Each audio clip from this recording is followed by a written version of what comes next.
Assalamualaikum warahmatullahi wabarakatuh.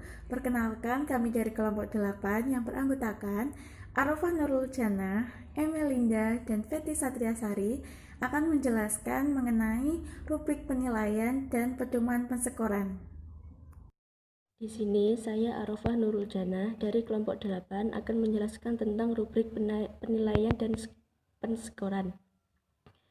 Rubrik penilaian yaitu alat scoring untuk penilaian yang bersifat subjektif yang di dalamnya terdapat kriteria dan standar tertentu yang berhubungan dengan tujuan pembelajaran yang dilakukan. Untuk tujuannya, rubrik penilaian ini adalah siswa diharapkan jelas memahami dasar penilaian yang akan digunakan untuk mengukur kinerja siswa.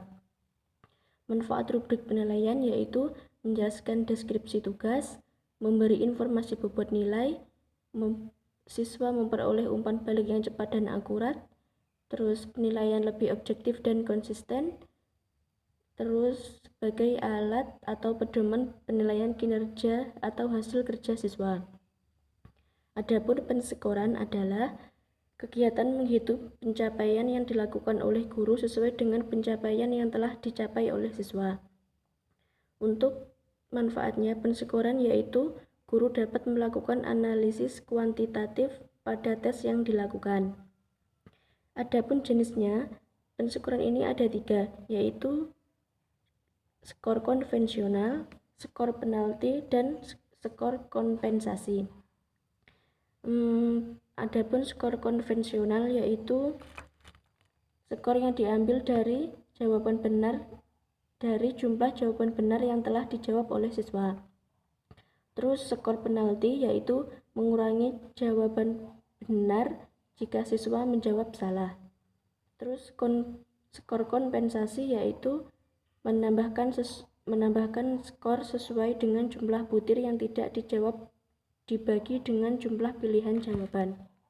Dinda akan menjelaskan lebih lanjut dari penjelasan Mbak Arafah terkait contoh pedoman pensekoran. Di sini kami menggunakan pensekoran ranah afektif atau sikap. Pensekoran di sini hanya mengandalkan pengamatan atau penafsiran. Adalah contoh dari pedoman pensekoran yang saya maksud, yaitu pensekoran mengenai observasi sikap jujur kelas 5 semester ganjil atau semester 1 ya. Kemudian tanggal pengamatannya 5 Januari 2018. Dan di sini ada tabel. Tabel di sini memuat nomor, nama siswa, kemudian ada sikap yang dinilai yang memuat 4 indikator. Apa aja sih indikatornya? Ada indikator tanggung jawab, ada indikator kepedulian, ada indikator hormat pada orang tua, dan yang terakhir adalah indikator kedisiplinan. Kemudian pada tabel terakhir yaitu ada skor. Skor di sini adalah penjumlahan dari masing-masing indikator yang dicapai oleh siswa. Ini sudah ada angka-angkanya ya yang diperoleh oleh siswa. Nah, di sini ada pedoman pensekoran. Apa itu? Nah, 2 ini memuat kurang konsisten atau yang paling rendah ya nilainya, dan yang nomor 5 ini adalah sangat konsisten atau paling tinggi nilainya. Jadi, nilai-nilai yang ada di kolom-kolom sini adalah hasil pengamatan sesuai dengan pedoman pensekoran yang dilakukan oleh guru. Nah, tadi kan saya sudah menjelaskan bahwasanya pensekoran di sini menggunakan pengamatan serta penafsiran. Untuk penafsiran sendiri ada pun langkah-langkahnya, yaitu yang pertama menghitung skor terendah. Bagaimana caranya? Skor terendah tadi kan atau sangat tidak konsisten tadi kan 2, sedangkan indikator yang dicapai ada 4. Jadinya skor terendah dikali indikatornya, keseluruhan indikatornya. Jadi 2 dikali 4 sama dengan 8. Selanjutnya menghitung skor tertinggi. Skor tertinggi tadi kan ada 5, kemudian indikatornya ada 4. Kita kalikan saja skor tertinggi dikalikan indikatornya, jadi 5 kali 4 sama dengan 20. Selanjutnya menghitung selisih skor. Nah, karena tadi skor tertinggi dari hasil penjumlahan antara skor tertinggi dengan skor terendah yaitu 20 dengan 8, jadinya skor tertinggi dikurangi skor terendah sama dengan 12. Begitu ya. Kemudian yang selanjutnya menentukan jumlah kategori. Jumlah kategori ini sebaiknya sebanding dengan pedoman pensekoran awal. Seperti contoh di atas tadi ada 4.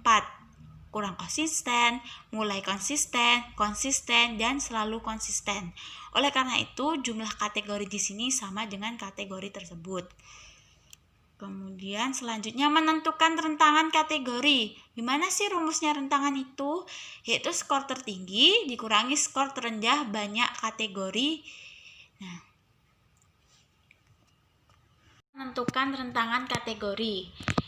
Rentangan di sini rumusnya rentangan sama dengan skor tertinggi dikurangi skor terendah banyak kategori dibagi banyak kategori.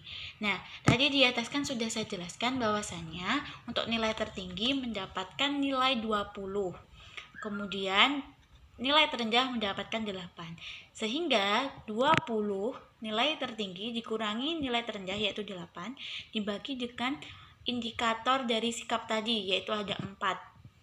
Jadi 20 dikurangi 8 dibagi 4 hasilnya adalah 3. Jadi rentangan masing-masing kategori adalah 3. Nah, contohnya di sini di bawah ya.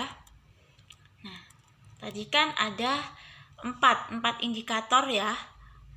Ada kurang konsisten, ada mulai konsisten, konsisten dan sangat konsisten. Jadi anak-anak yang mendapatkan nilai di antara 4 sampai 7 atau rentangannya adalah 3, jadi termasuk dalam kategori kurang konsisten. Sampai selanjutnya seperti itu, seperti ini juga 16 sampai 19. Jika total skor diperoleh dari hasil pengamatan tabel tersebut yang dilakukan oleh guru, siswa mendapatkan contohnya mendapatkan nilai 17, berarti kan di antara rentangan antara nilai 16 sampai 17. Berarti ia masuk dalam kategori sangat konsisten. Seperti itu. Karena tadi kita sudah selesai membahas mengenai contoh pedoman pensekoran di MI, selanjutnya kita masuk ke dalam KKM. Apa sih itu KKM? Jadi KKM adalah kriteria ketuntasan minimal ya. Jadi KKM adalah acuan untuk menetapkan seseorang peserta didik secara minimal memenuhi persyaratan penugasan atas materi pelajaran tertentu yang mengacu pada standar kompetensi kelulusan serta dengan mempertimbangkan karakteristik peserta didik, mata pelajaran, dan kondisi satuan pendidikan. Nah, bagaimana sih cara menghitung KKM itu? Nah, sebelum kita menghitung KKM, kita harus pastikan 3 aspek yang harus ada dalam menghitung KKM. Yang pertama adalah intake atau karakteristik peserta didik, yaitu semakin tingginya kemampuan siswa, maka nilainya semakin tinggi pula. Kemudian ada daya dukung atau sarana, yaitu semakin tinggi sumber daya pendukung, maka nilainya semakin tinggi. Dan yang ketiga adalah kompleksitas, yaitu karakteristik mata pelajaran, di mana semakin sukar atau sulit KD, maka nilai semakin rendah. Dan semakin mudah KD, maka nilainya semakin tinggi. Jadi sudah saya jelaskan ya tadi bahwasanya KKM itu harus mengacu pada karakteristik siswa, kondisi satuan sekolah, dan juga mata pelajaran. Langsung saja kita menghitung ya contoh KKM. Di sini tadi sudah saya sebutkan ada intake, ada daya dukung, dan ada kompleksitas. Bisa dilihat sendiri di sini ada kriteria skala penilaian, ada tinggi, ada sedang, dan juga ada rendah, di mana masing-masing sudah mendapatkan nilai ya di sini. Kemudian bagaimana sih cara menghitungnya? Nah, caranya seperti itu. Kita tentukan dulu KKM per KD dengan rumus jumlah total setiap aspek dibagi jumlah total aspek.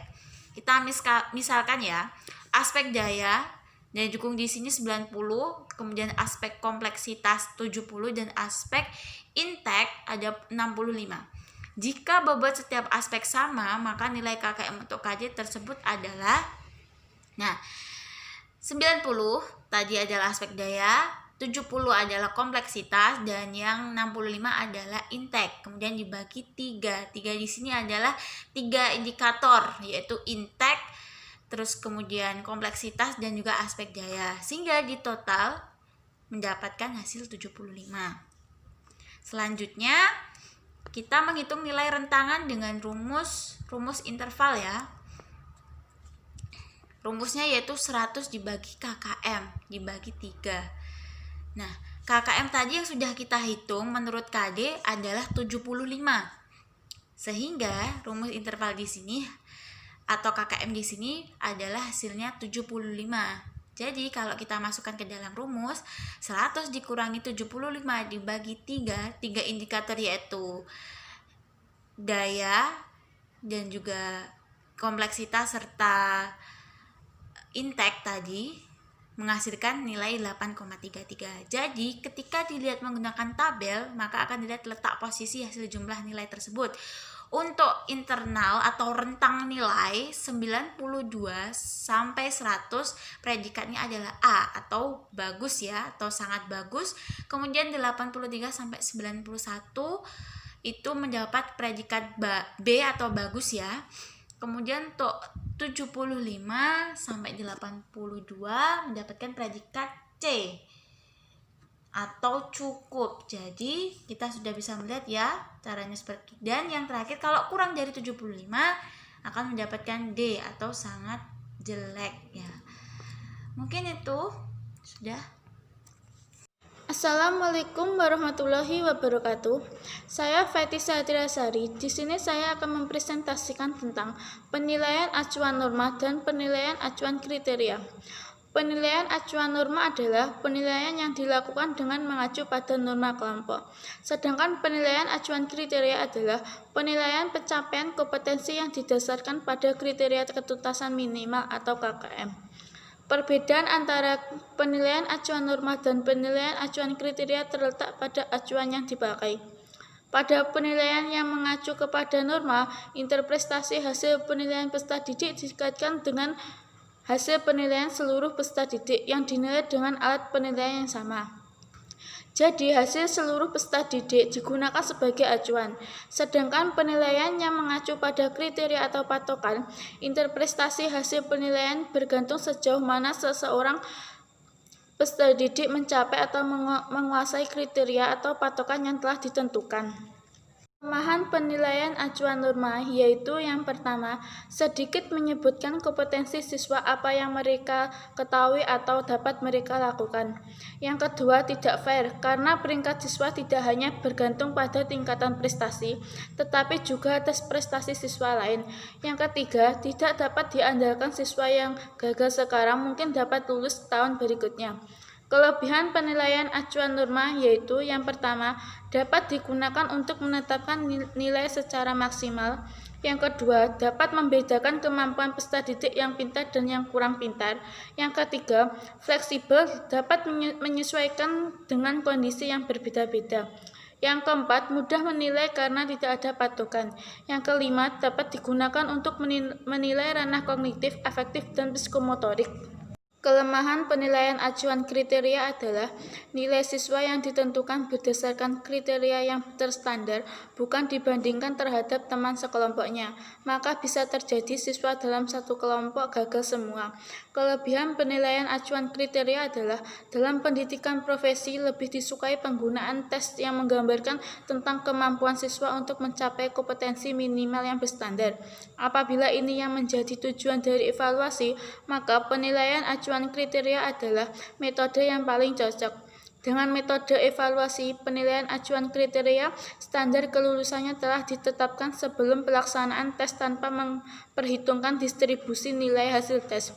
Sekalipun dengan penggunaan penilaian acuan kriteria memungkinkan banyaknya peserta yang gagal, namun dalam metode ini validitas tes menjadi tinggi. Baik, itu tadi adalah penjelasan mengenai rubrik penilaian dan pedoman pensekoran. Semoga bermanfaat. Sekian dan terima kasih. Wassalamualaikum warahmatullahi wabarakatuh.